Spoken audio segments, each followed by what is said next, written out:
इस कहानी की शुरुआत में हमें बताया जाता है कि आज से हजारों सालों पहले जब धरती और स्वर्ग को अलग किया गया था, तब दुनिया का सबसे पहला और पावरफुल डीमन प्रीमोर्डियम पैदा हो गया था, जो तीनों लोगों पर राज करना चाहता था। इसीलिए उसने सभी लोगों पर अटैक करना शुरू कर दिया। देवताओं के सैनिकों ने उसे रोकने की बहुत कोशिश की, लेकिन उसका सामना कोई नहीं कर पाया। तो बुद्धा ने अपने एक शिष्य गोल्डन शिकाड़ा को प्रीमोर्डियम को रोकने के लिए भेजा, क्योंकि उसके पास क्यू नाम की बहुत ही पावरफुल एनर्जी थी। शिकाड़ा ने अपनी सारी क्यू एनर्जी का इस्तेमाल करके प्रीमोर्डियम को हमेशा के लिए पृथ्वी के सबसे अंधेरे और ठंडे इलाके में कैद कर दिया था। वहीं फिर हमें प्रेजेंट का सीन दिखाया जाता है, जहां हमें पता चलता है कि यह कहानी सैंडी बाजी को सुना रहा होता है, लेकिन बाजी को इस कहानी पर यकीन नहीं होता। तो सैंडी उसे कहता है कि यह कहानी सच्ची है, क्योंकि प्रीमोर्डियम ने जहाँ भी पैर रखा था वहाँ का सारा जीवन नष्ट हो गया था और प्रीमोर्डियम किसी भी चीज को दानों में बदल सकता है। फिर वो दोनों अपने मास्टर टेंग के पास जाते हैं, क्योंकि वो उन्हें लेकर एक पश्चिम की तीर्थ यात्रा पर जाने वाले थे। तभी वहाँ टेंग का सबसे अच्छा शिष्य सन वुकोंग भी आ जाता है, जिसे हम मंकी किंग के नाम से जानते हैं, जो सभी डीमन का राजा है। फिर वो सभी अपनी यात्रा पर निकलते हैं, जहाँ रास्ते में वो एक वुजुआंग नाम के टेम्पल पर थोड़ी देर आराम करने का डिसाइड करते हैं। वो जब वहाँ पहुँचते हैं तो उस टेम्पल से दो लड़के बाहर आते हैं, जो उस टेम्पल के केयर टेकर होते हैं। वो उन सभी को अपने साथ अंदर लेकर जाते हैं, क्योंकि अभी उनके मास्टर जेन युआंग किसी काम से बाहर गए थे। वो दोनों लड़के मास्टर टेंग को स्वर्गीय सील के पास लेकर जाते हैं, जहाँ मास्टर ध्यान करने लगते हैं। वहीं मंकी और उसके दोस्त टेम्पल में घूम रहे होते हैं और वहाँ की चीजों का मजा ले रहे थे। तभी बाजी छिपकर उन केयर टेकर की बातें सुन लेता है, जो उनसे किसी खास तरह के फ्रूट को छिपाने की बात कर रहे थे। ये सुनकर बाजी फौरन मंकी किंग के पास जाता है और उसे सारी बात बताता है। तो दोनों छिपकर उन केयर टेकर का पीछा करने लगते हैं। तो वो देखते हैं कि वो किसी सीक्रेट जगह में जा रहे हैं। ये देखकर मंकी किंग और बाजी अपना रूप बदलकर अंदर घुस जाते हैं, जहाँ वो देखते हैं कि वहाँ एक बहुत ही बड़ा व्हाइट कलर का जादुई पेड़ होता है, जिस पर बहुत ही खास तरह के फल लगे हुए थे। वो दोनों केयर टेकर वहाँ से एक फल तोड़कर चले जाते हैं, जिससे मौका पाकर मंकी किंग और बाजी अपने असली रूप में आ जाते हैं और उन्हें भी वो फल खाने की बहुत इच्छा होती है। इसीलिए मंकी किंग अपनी स्टिक से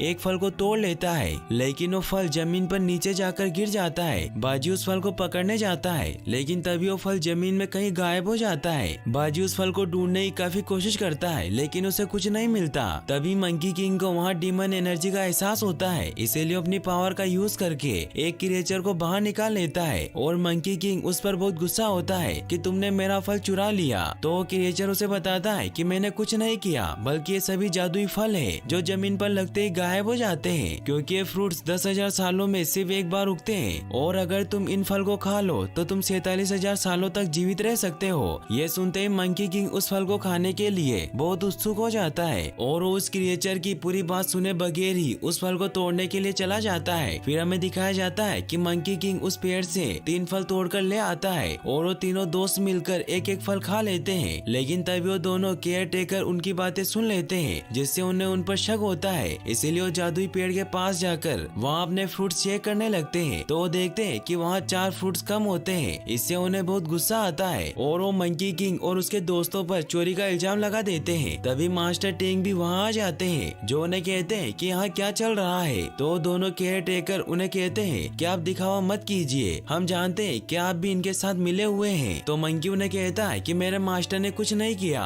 वो फ्रूट्स मैंने तोड़े थे, इसीलिए अगर तुम्हें पनिश करना है तो मुझे पनिश करो। तो दोनों लड़के मंकी किंग पर अटैक कर देते हैं। मंकी किंग उनसे बचता जाता है। मास्टर टेंग उन दोनों लड़कों से कहते हैं कि मंकी किंग को परेशान मत करो। तो दोनों मास्टर से कहते हैं कि आप भोला बनने का दिखावा मत कीजिए, हम जानते हैं कि आपने भी वो जादुई फल खाया है। तो मंकी किंग को इससे बहुत ज्यादा गुस्सा आने लग जाता है, क्योंकि वो अपने मास्टर की बेइज्जती बर्दाश्त नहीं कर सकता था। इसलिए वो उन दोनों को गुस्से में कहता है कि अब मैं तुम्हारे पेड़ को ही नष्ट कर दूंगा। टेंग उसे शांत करने की कोशिश करते हैं, लेकिन वो दोनों लड़के मंकी किंग का मजाक उड़ाने लगते हैं कि तुम एक मामूली राक्षस हो जो बुराई के सिवा कुछ नहीं कर सकता। तो मंकी किंग को इससे बहुत गुस्सा आता है और वो अपनी मैजिकल स्टिक बाहर निकालकर उस पेड़ को डिस्ट्रॉय करने के लिए चला जाता है। वो उस पेड़ के पास जाकर सारे फ्रूट्स को तोड़कर नीचे गिरा देता है, जिससे वो सभी फ्रूट्स नीचे गिरकर गायब हो जाते हैं। केयर टेकर मंकी किंग को रोकने की कोशिश करते हैं, लेकिन वो कुछ नहीं कर पाते। फिर मंकी किंग अपनी स्टिक का साइज बहुत बड़ा करके उस पेड़ को पूरी तरीके से तोड़ देता है। तभी जेन युआंग भी अपने शिष्यों के साथ वहाँ आ जाते हैं और वो अपने सभी शिष्यों को जादुई पेड़ के चारों तरफ एक कवच बनाने को कहते हैं, ताकि उसके अंदर के शैतान को बाहर आने से रोक सके।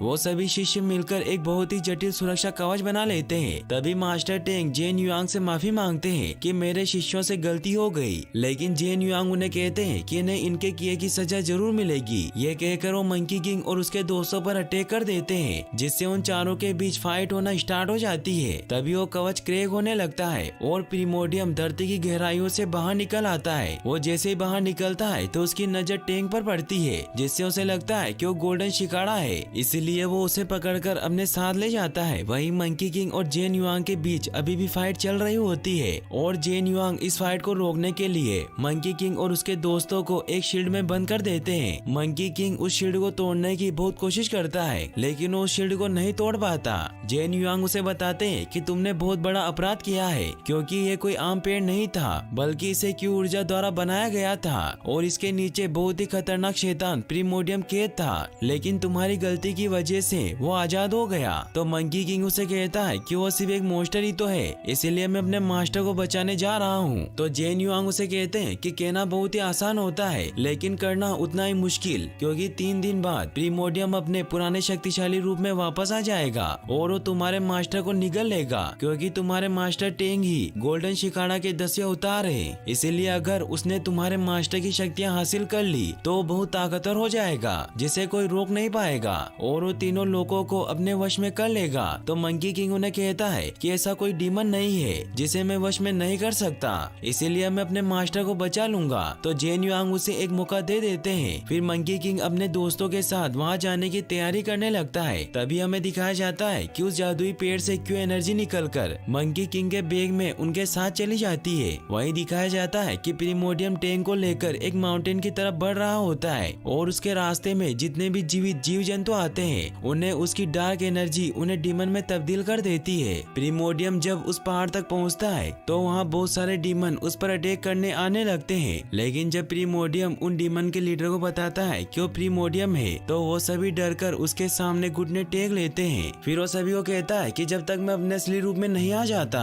तब तक तुम इस मोंग का ख्याल रखना। फिर वो डीमन टेंग को लेकर अपने साथ चले जाते हैं। तभी उन डीमन का लीडर प्रीमोडियम को कहता है कि इस मोंग का शिष्य सन वुकोंग बहुत ही शक्तिशाली है, क्योंकि वो सभी डीमन का राजा है जिसने 500 सालों पहले स्वर्ग के मंदिर में आतंक मचाया था। तो प्रीमोडियम उसे कहता है कि मेरे अलावा यहाँ कोई राजा नहीं हो सकता और वो गुस्से में उसे वहाँ से दूर फेंक देता है। वहीं दिखाया जाता है कि मंकी किंग अपने साथियों के साथ आगे बढ़ रहा होता है। वो एक जगह पर आराम करने के लिए रुकते हैं। तभी वहाँ वो क्यू एनर्जी उनके बैग से निकलकर बाहर आ जाती है, जिससे उन सभी को लगता है कि वो एक डीमन है। लेकिन तभी वो क्यू एनर्जी ह्यूमन फॉर्म में चेंज हो जाती है और वो उन्हें बताती है कि मैं कोई डीमन नहीं हूँ, बल्कि मैं वही क्यू एनर्जी हूँ जिसने प्रीमोडियम को पकड़कर उस पेड़ के नीचे सील कर दिया था। लेकिन मंकी किंग को उसकी बातों पर विश्वास नहीं होता, इसीलिए उसे दूर फेंक देता है। फिर वो जमीन से उसी क्रिएचर को दोबारा बाहर निकालता है और उसे पूछता है कि मुझे बताओ कि प्रीमोडियम कहाँ छुपा हुआ है। तो वो क्रिएचर उसे बताता है कि माउंटेन कोड का इलाका है जो सारी जगहों के बारे में जानता है, इसीलिए उसके टेम्पल से ही तुम्हें प्रीमोडियम के ठिकाने का पता चल सकता है। फिर वो ये भी बताता है कि तुम क्यू एनर्जी की मदद से प्रीमोडियम को मार सकते हो, इसीलिए तुम्हें उसकी मदद लेनी चाहिए। लेकिन मंकी किंग उसकी बात नहीं सुनता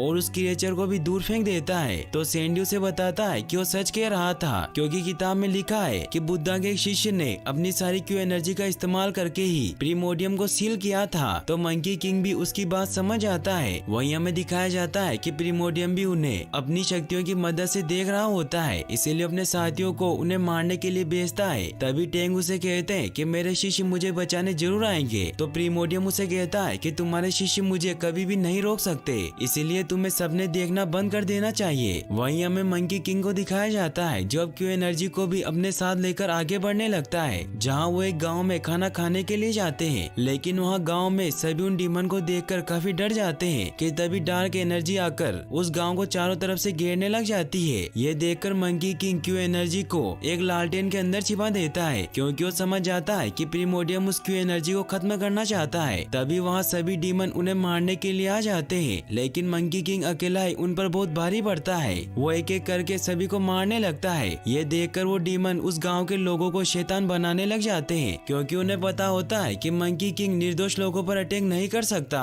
तो मंकी किंग अपनी पावर से उन सभी इंसानों को फ्रीज कर देता है। तभी उन डीमन का लीडर उस क्यू एनर्जी वाली लालटेन को लेकर वहाँ से भागने लगता है। यह देखकर मंकी किंग उस पर अटैक कर देता है और क्यू एनर्जी को बचा लेता है। लेकिन तभी वहाँ और डीमन भी आ जाते हैं जो उस क्यू एनर्जी के पीछे पड़ जाते हैं। ये देखकर मंकी किंग पूरे टावर को ही 2 हिस्सों में काट देता है, जिससे वो सभी डीमन उस मीनार के नीचे दब जाते हैं। क्यू एनर्जी को उन मासूम लोगों के लिए बहुत बुरा लगता है जो अब डीमन बन गए थे, इसीलिए क्यू एनर्जी नीचे आकर अपनी पावर की मदद से उन सभी इंसानों को सही कर देती है। ये देखकर मंकी किंग और उसके दोस्त हैरान रह जाते हैं, लेकिन इससे क्यू एनर्जी बहुत कमजोर हो जाती है। मगर जब वो वापस से फ्रूट्स खाती है तो उसकी एनर्जी वापस आ जाती है। इन सब से मंकी किंग और उसके दोस्त उसे काफी पसंद करने लगते हैं। वहीं फिर हमें दिखाया जाता है कि उन सभी डीमन का लीडर जब प्रीमोडियम के पास जाकर उन्हें बताता है कि मैं उस क्यू एनर्जी को मारने वाला था, लेकिन तभी मंकी किंग ने मुझे रोक लिया। तो प्रीमोडियम उसे कहता है कि तुम कुछ काम के नहीं हो। ये कहते ही वो उसे खा जाता है और फिर अपने अंदर से डार्क शेडो निकालकर उसे मंकी किंग को खत्म करने के लिए भेजता है। वहीं मंकी किंग अपने साथियों के साथ माउंटेन गोड के इलाके में पहुंच जाता है, लेकिन वहाँ कोई नहीं होता, सिर्फ वहाँ माउंटेन गोड का स्टेचू होता है। तभी वो डार्क शेडो आकर माउंटेन गोड के स्टेचू को अपने वश में कर लेती है, क्योंकि अभी माउंटेन गोड की आत्मा वहाँ नहीं होती, जिससे माउंटेन गोड मंकी किंग पर अटैक करने लगते हैं। वो अपने रकून डॉग से उन तीनों पर अटैक कर देता है। मंकी किंग उस रकून डॉग को मारने की बहुत कोशिश करता है, लेकिन उसे नहीं मार पाता। तो सैंडी अपनी बुक में देखकर बताता है कि इस रकून डॉग को सिर्फ मुंह बांधकर ही मारा जा सकता है। तो मंकी किंग अपने कुछ बाल तोड़कर उस रकून का मुंह बंद कर देता है, जिससे वो सिकुड़ कर मर जाता है। फिर मंकी किंग माउंटेन गोड पर अटैक करके उसे बेहोश कर देता है, जिससे उसके अंदर से सभी डार्क एनर्जी बाहर निकल आती है, जो उस पूरे टेम्पल को डिस्ट्रॉय कर देती है। वो क्यू एनर्जी पर भी अटैक करने की कोशिश करती है, लेकिन क्यू एनर्जी अपनी पावर से उस डार्क शेडो को खत्म कर देती है। तभी माउंटेन गोड की आत्मा भी वापस आ जाती है। तो मंकी किंग उससे पूछता है कि प्रीमोडियम कहाँ है। तो माउंटेन किंग उन्हें अपने साथ लेकर जाता है, जहाँ रास्ते में माउंटेन गोड उन्हें बताता है कि प्रीमोडियम सभी राक्षसों की सेना बना रहा है। तो क्यू एनर्जी उसे कहती है कि तुम्हें डरने की कोई जरूरत नहीं है, क्योंकि मैं प्रीमोडियम को सील कर सकती हूँ। तो माउंटेन गोड मंकी किंग को बताता है कि इस क्यू एनर्जी ने ह्यूमन रूप ले लिया है, इसीलिए अगर उसने क्यू एनर्जी का इस्तेमाल किया तो क्यू एनर्जी पूरी तरीके से खत्म हो जाएगी। इसका मतलब ये है कि उसका पुनर्जन्म नहीं होगा। इन सब से वो सभी काफी सैड हो जाते हैं। फिर माउंटेन किंग उन्हें वो मिलेनियन पर्वत दिखाता है जहाँ प्रीमोडियम छिपा हुआ था, लेकिन उन्हें कहता है कि मैं आपके साथ नहीं चल सकता। तो मंकी किंग उसे जाने देता है और साथ ही वो उसके रकून डॉग को भी फिर से ठीक कर देता है। माउंटेन गोड इससे बहुत खुश होता है और उसे कहता है कि प्रीमोडियम से जीतना बहुत मुश्किल है, इसलिए मेरी बात मानो और बुद्धा से सहायता मांगो। लेकिन मंकी किंग उसकी बात नहीं सुनता, तो वहाँ से चला जाता है। वहीं हमें दिखाया जाता है कि सभी ताकतवर डीमन मिलेनियम पर्वत पर इकट्ठा होते हैं, क्योंकि अब वो वक्त आ गया था जब प्रीमोडियम अपने असली रूप में आने वाला था और कुछ ही देर में प्रीमोडियम अपने असली रूप में आ जाता है। वहीं हमें दिखाया जाता है कि मंकी किंग और उसके साथी एक जगह पर आराम करने के लिए रुकते हैं, क्योंकि वो सब नहीं चाहते थे कि क्यू एनर्जी प्रीमोडियम से लड़ते वक्त मारी जाए, इसीलिए उसे वहीं सुलाने की कोशिश करते हैं। लेकिन क्यू एनर्जी को नींद नहीं आ रही थी। वो मंकी किंग से कहती है कि अब तो हम दोस्त बन गए हैं, इसीलिए तुम मेरा नाम रख सकते हो। तो मंकी किंग उसका नाम फ्रूटी रखता है। क्यू एनर्जी को भी वो नाम बहुत अच्छा लगता है। फिर वो मंकी किंग से पूछती है कि तुम्हारा नाम सन वुकोंग किसने रखा था। मंकी किंग उसे कहता है कि मेरा ये नाम मेरे मास्टर ने रखा था, क्योंकि मेरे कोई माँ बाप नहीं है, मैं पत्थर से पैदा हुआ था, इसीलिए तुम चुपचाप सो जाओ, क्योंकि मैं एक बुरा डीमन हूँ जो बुराई के सिवा कुछ नहीं कर सकता। तो फ्रूटी उसे कहती है कि तुम बुरे नहीं हो, तुम एक अच्छे डीमन हो। साथ ही वो उसे ये भी कहती है कि हम दोनों मिलकर प्रीमोडियम को हरा देंगे और तुम्हारे मास्टर को आजाद कर लेंगे। तो मंकी किंग उससे वादा करता है कि हम साथ में प्रीमोडियम से लड़ेंगे। तो फ्रूटी से बहुत खुश होती है। फिर वो वहाँ एक चट्टान पर जाकर सो जाती है। तो मंकी किंग उसके चारों तरफ एक कवच बना देता है ताकि उसे कोई नुकसान न पहुँचा सके,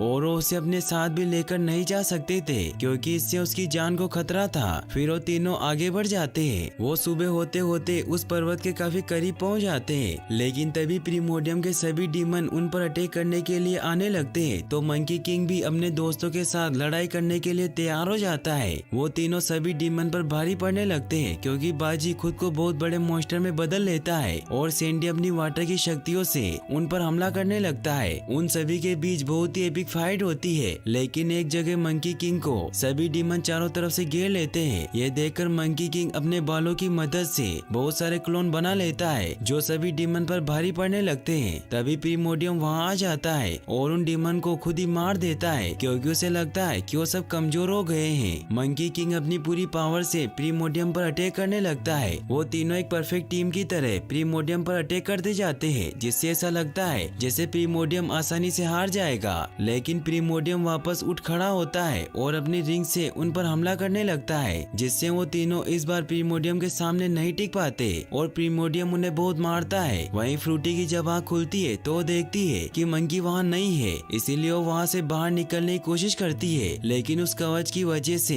वो बाहर नहीं निकल पाती। तभी मंकी बहुत इंजर्ड हुआ उसके पास आकर गिरता है और प्रीमोडियम उसे मारने लगता है, लेकिन तभी उसके दोस्त उसे बचाने आते हैं, मगर प्रीमोडियम उन दोनों को ही जान से मार देता है और मंकी किंग चाहकर भी उन्हें नहीं बचा पाता क्योंकि वो बहुत बुरी तरीके से इंजर्ड हो चुका था। फिर प्रीमोडियम फ्रूटी को खत्म करने के लिए उसके चारों तरफ बने कवच को तोड़ने लगता है, तो मंकी किंग उसे रोकने की बहुत कोशिश करता है, लेकिन प्रीमोडियम वो कवच तोड़ देता है। ये देखकर मंकी फ्रूटी को वहाँ से भागने को कहता है। फ्रूटी उसकी ये हालत देखकर रोने लग जाती है। तभी प्रीमोडियम टैंक को भी वहाँ ले आता है और वो मंकी किंग के सामने ही टैंक की पावर को अपने अंदर खींच लेता है, जिससे टैंक की आत्मा भी निकल जाती है। इससे फ्रूटी काफी सैड हो जाती है और वो अपनी पावर मंकी किंग को देने लगती है, लेकिन मंकी किंग पावर लेने से मना कर देता है। तभी प्रीमोडियम फ्रूटी को पकड़ लेता है और वो मंकी किंग से कहता है कि तुम डीमन के राजा बनने के बिल्कुल लायक नहीं हो, इसीलिए अपनी हार मान लो। लेकिन मंकी किंग उसे कहता है कि हार मानने से अच्छा